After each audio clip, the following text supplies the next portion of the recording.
नमस्ते। आप सभी से अनुरोध है कि कृपया हमारे चैनल को सब्सक्राइब अवश्य करें और चैनल को लाइक भी अवश्य करें। आपके लिए लाइक करने का काम केवल एक क्लिक का है, लेकिन उससे हमारी रीच बढ़ती है और बाद में इसे शेयर भी करें। आखिर मोदी जी अमेरिका क्यों जा रहे हैं? पहले ये माना जा रहा था कि मोदी जी अमेरिका जा रहे हैं क्योंकि वहाँ वो इस बार 2 साल के गैप के बाद यूएन जनरल असेंबली में एड्रेस देंगे, लेकिन अभी अभी समाचार आया है कि यूएन जनरल असेंबली की उनकी एड्रेस जो है वो कैंसिल हो गई है और वो वहाँ पर 2 पब्लिक गैदरिंग्स को एड्रेस करेंगे। अब ये तो बड़ा मामला रहस्यमय हो गया कि भाई मोदी जी यूएस जाएंगे, उनका ये कोई स्टेट विज़िट नहीं है। अभी तक उनके किसी बायलैटरल के शेड्यूल होने का समाचार भी नहीं आया और यदि मान लीजिए जो बाइडेन से कोई बायलैटरल करते भी हैं तो उसका क्या उपयोग है? जो बाइडेन जो अमेरिका में जिसको बोलते हैं कि जो बाइडेन हो चुका है लेम डक, और उसके किसी भी साइन किए हुए किसी भी एग्रीमेंट की कोई कीमत नहीं है। वो तो जो नया एडमिनिस्ट्रेशन आएगा, चाहे वो कमला हैरिस हो चाहे डोनाल्ड ट्रंप हो, उनसे रेगुलेट होगा। तो बाइडेन से वो मिलेंगे भी तो उसका कोई यूज़ नहीं है।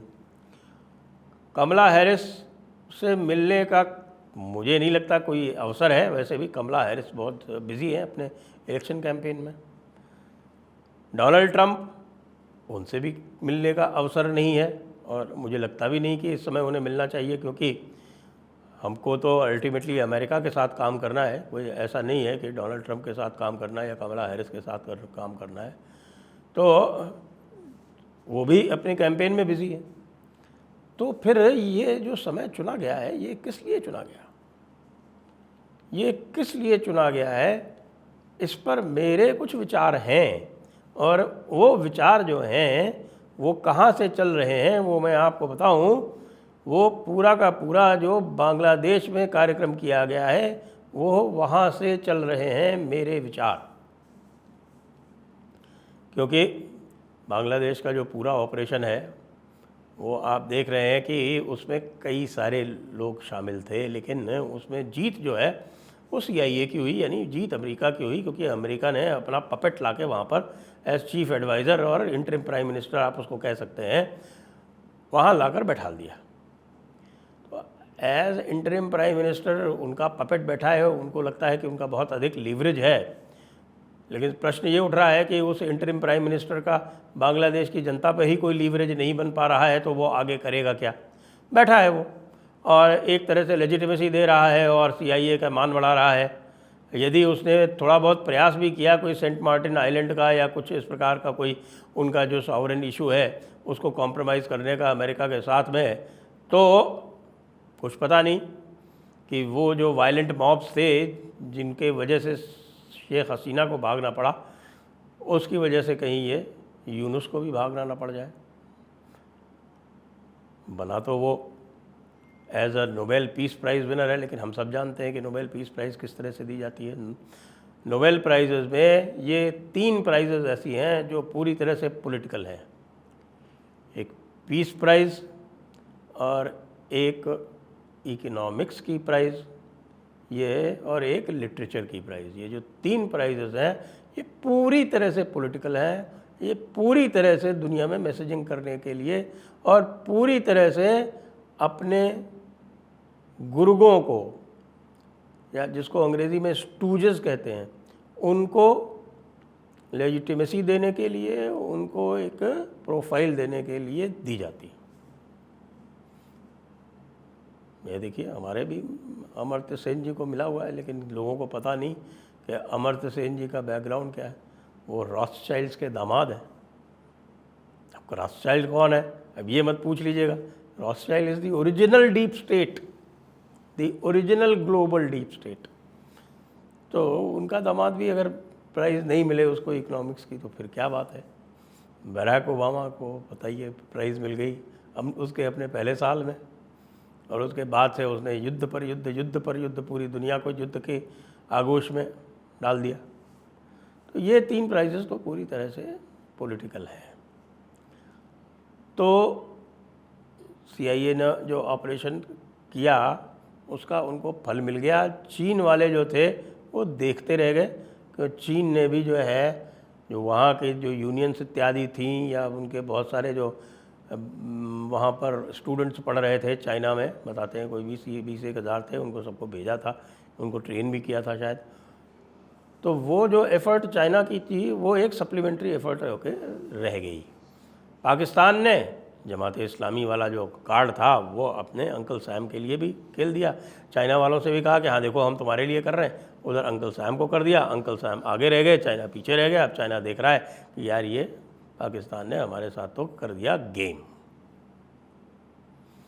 क्या भारत को इसके बारे में कुछ नहीं पता था? भारत को पता था, लेकिन इतनी जल्दी इतनी तेज़ी से हो जाएगा ये नहीं पता था। लेकिन फिर भी अगर पता ना होता तो वो हसीना को इस प्रकार से रेस्क्यू करके नहीं ले जा पाते।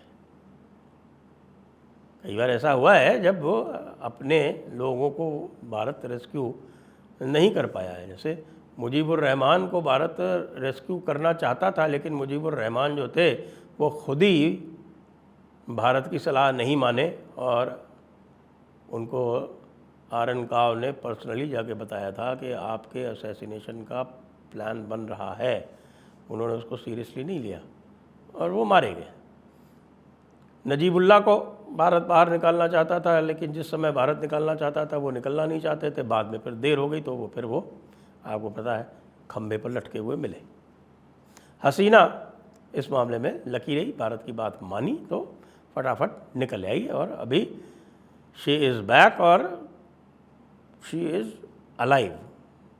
बैक नहीं कहूँगा, she is alive and she can be back. तो ये इनके साथ है। अब फिर वहीं प्रश्न पे आ जाते हैं, तो फिर मोदी जी वहाँ क्या करने गए?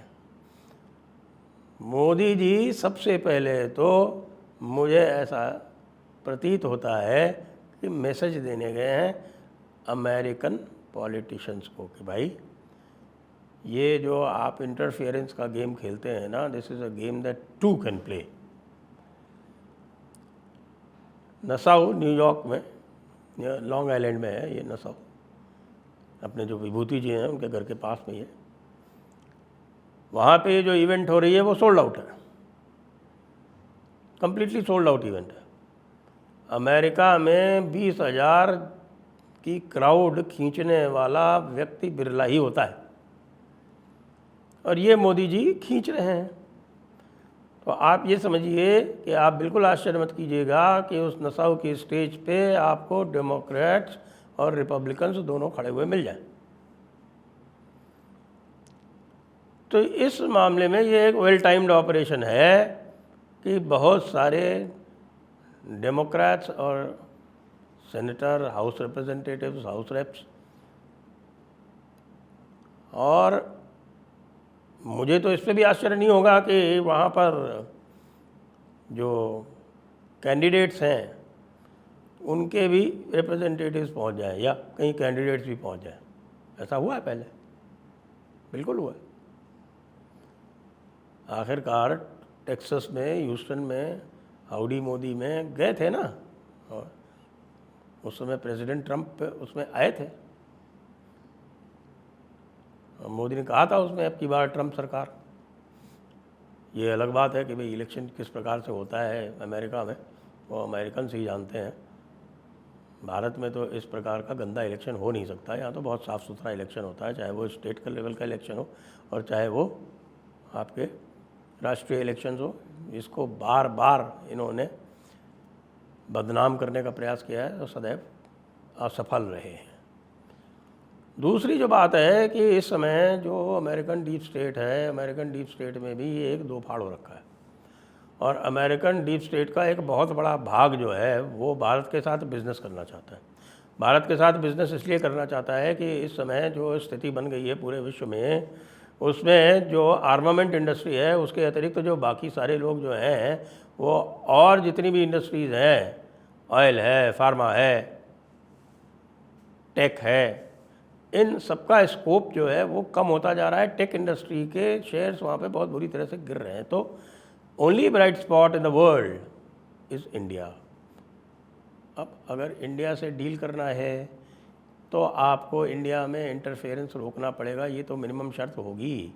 तो इसलिए यह आपको देखने को मिलेगा कि बड़े बड़े जो वाकई बड़े हैं, सोरोस वाले भी हैं, जो स्टेट डिपार्टमेंट को फंड करते हैं वो भी हैं, लेकिन वो इतने बड़े नहीं हैं। जो बड़े हैं वो वाकई बहुत बड़े हैं,